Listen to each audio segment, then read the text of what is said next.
Jambakan tanpa bayangan Jokowi ke Surya Paloh, sakit tak berdarah. Ditulis oleh Manuel dari laman siwar.com. Saya yakin Golkar akan dengan cermat, akan dengan teliti, akan dengan hati-hati, tidak sembrono dalam mendeklarasikan calon presiden dan wakil presiden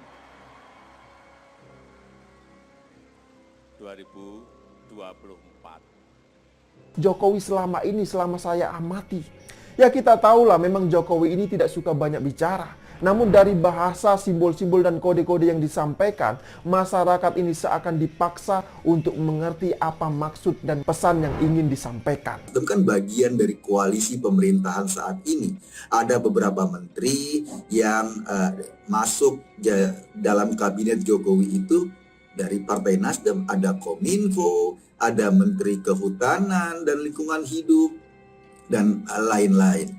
Di hadapan Surya Paloh, Presiden Joko Widodo mengatakan dengan sangat jelas bahwasanya Golkar harus tahan diri dan tidak terburu-buru menentukan capres. Bagi saya ini adalah gebrakan berani mengatakan sesuatu kepada orang di depannya. Berbeda dengan Surya Paloh yang di belakang Jokowi mengkhianati janji politiknya. Sudah banyak janji-janji Surya Paloh yang ternyata tidak dilakukannya sama sekali. Awalnya dia mengatakan jika tidak akan menjadikan Nasdem sebagai sebuah partai, namun sebuah gerakan saja.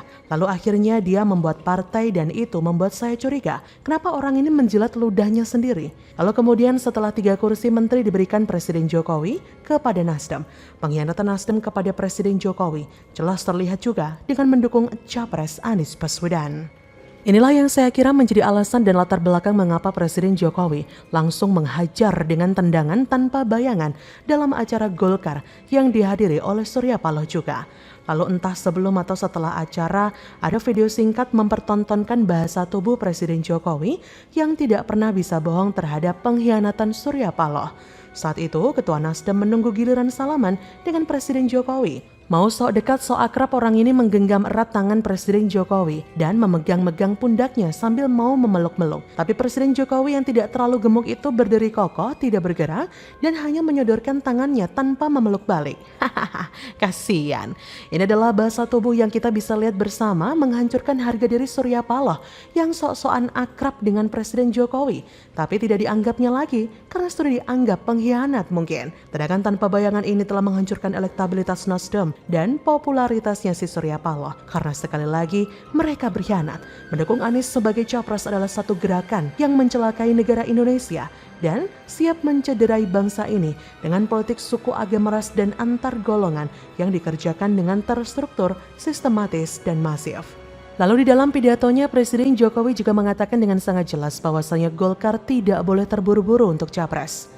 Jangan gegabah karena menentukan capres itu bahaya kalau salah pilih. Erlangga Hartarto pun manut dengan Presiden Jokowi dan mengatakan jika Golkar akan setia. Saya kira ini menjadi sebuah jawaban bahasa tubuh yang luar biasa jelas dan tak perlu diperdebatkan lagi. Tendangan tanpa bayangan ini menjadi sebuah hal yang telah dirasakan oleh Surya Paloh sehingga dia sakit tapi tidak berdarah di depan Presiden Jokowi. Presiden Jokowi adalah sosok yang tidak akan ada tekanan politik dan memang benar-benar menjadi orang yang kalau bicara selalu di depan orangnya. Padahal kita tahu Surya Paloh itu diam-diam mencapreskan Anies mendadak 1 hari setelah tragedi Kanjuruhan. Ini yang saya kira menjadi cerita Yudas Iskariot yang mencoba untuk mencium Yesus dan memeluk Yesus. Namun Yesus hanya bertanya singkat, "Inikah balasanmu terhadapku?"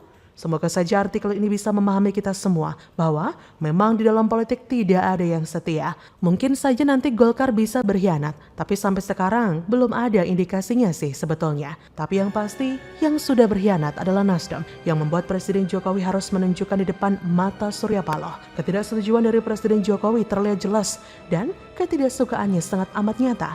Inilah polarisasi politik yang terbentuk karena Anies Baswedan.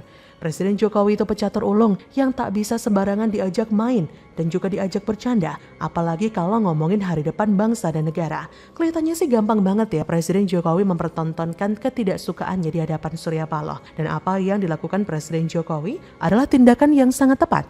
Ketua Nasdem terluka tanpa berdarah dan terkapar tanpa daya. Jokowi gampang banget melakukan hal ini. Tapi saya kira ini bukan tendangan tanpa bayangan, tapi jambakan tanpa bayangan. Kayaknya sih lebih tepat dijambak kali ya. jambak jenggotnya. Jangan main-main sama Presiden Jokowi. Kalau dia kecewa, dia bakal membuat kalian hidupnya nggak tenang. Meskipun kelihatannya Pak D nggak berbuat banyak. Jadi bagaimana menurut Anda?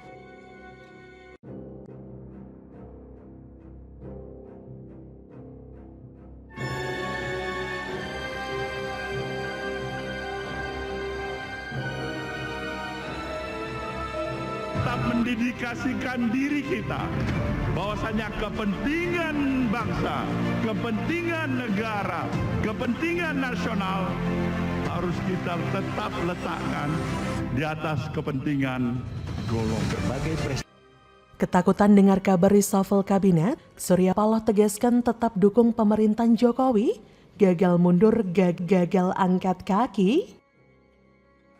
Sebenarnya dengan beberapa waktu yang lalu, sejak 2 tahun lalu saya katakan, Nasdem selalu menempatkan posisinya sebagai sahabat sejatinya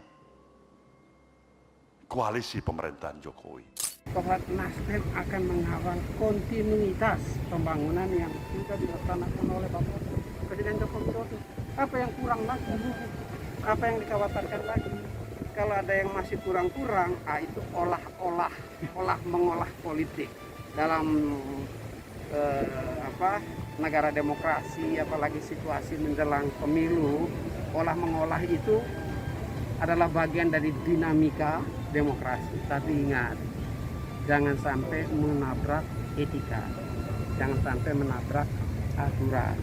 Itu yang agar dicegah. Sejak jadi presiden di 2014, Jokowi sudah total melakukan 7 kali reshuffle kabinet.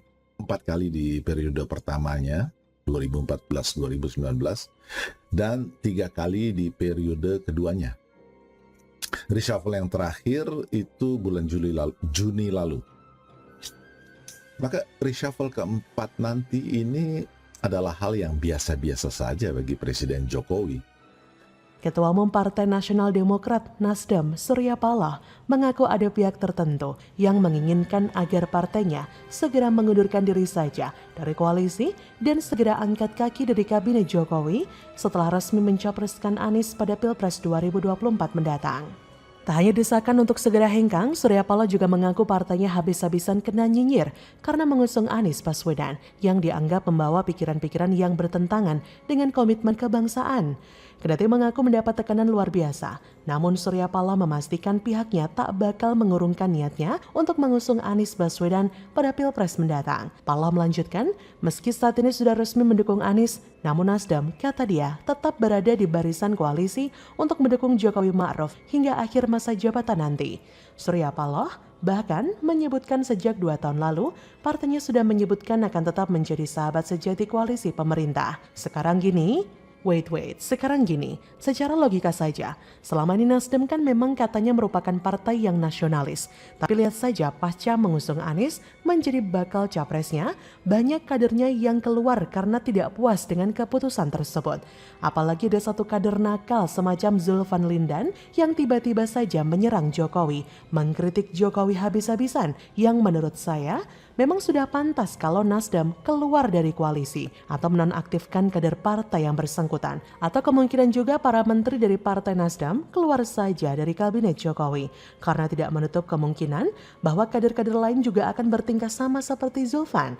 Toh kemarin juga sombong kan, berucap banyak kader yang keluar tapi yang masuk ke Nasdem juga banyak. Padahal yang masuk para kadrun semua para pendukung Anies. Apa nggak akan bertingkah sama kayak Zulfan? Retorika Anies dan Surya Paloh ini memang cocok ya, pinter banget bacotnya. Di sisi lain, Surya Paloh juga mengilustrasikan saat pemerintahan Jokowi menaikkan harga BBM. Paloh menyebutkan dari 7 fraksi koalisi pemerintahan di DPR, hanya Nasdem yang secara gamblang mendukung kebijakan tersebut. Sebenarnya nggak terlalu penting ya terkait dukungan Nasdem soal kenaikan harga BBM, karena tanpa didukung pun Jokowi akan tetap pada pendiriannya. Pada awalnya mungkin Nasdem ini berpendapat bahwa kemunduran elektabilitasnya bisa diperbaiki dengan pengumuman Anies sebagai calon presidennya. Harapannya, suara dari pendukung Nasdem akan mengangkat elektabilitas Nasdem. Tapi agaknya perhitungan itu akan meleset, Partai Nasdem blunder. Justru pencapresan Anies malah membuatnya seperti terbelenggu. Pergerakannya menjadi sangat terbatas, malah setengah-setengah coy. Menuruti Anies dan pendukungnya akan membuat simpatisannya yang selama ini adalah pendukung Presiden Jokowi terancam hilang. Sementara bila mempertahankan sikapnya yang sebagai partai utama pendukung Jokowi juga membuat jaminan dukungan dari simpatisan Anies tidak bisa diharapkan. Sedangkan Anies walau terkesan malu tapi mau. Terbukti belakangan ini sudah lincah banget dan sibuk bersilat kata seakan tidak masalah dengan polarisasi. Tapi sayangnya negeri ini sering gagal paham. Maksudnya polarisasi atau berbeda jika diterimanya sehat dan waras, ya tidak masalah. Kemudian benar banget polarisasi tidak semata isu agama, tapi bercermin dari rekam jejak dan fakta di Republik ini sulit untuk menerima perbedaan kalau tidak sama dengan isi kepala mereka. Rumitnya lagi, isi kepala yang dimaksud gak jauh-jauh dari urusan surga neraka. Bahkan dalam berpolitik sekalipun kalau tidak seiman, maka halal masuk neraka. Kan begitu yang terjadi di Republik ini sekarang, bukan? Nah, kebayang dong bagaimana nggak ngeri-ngeri sedap.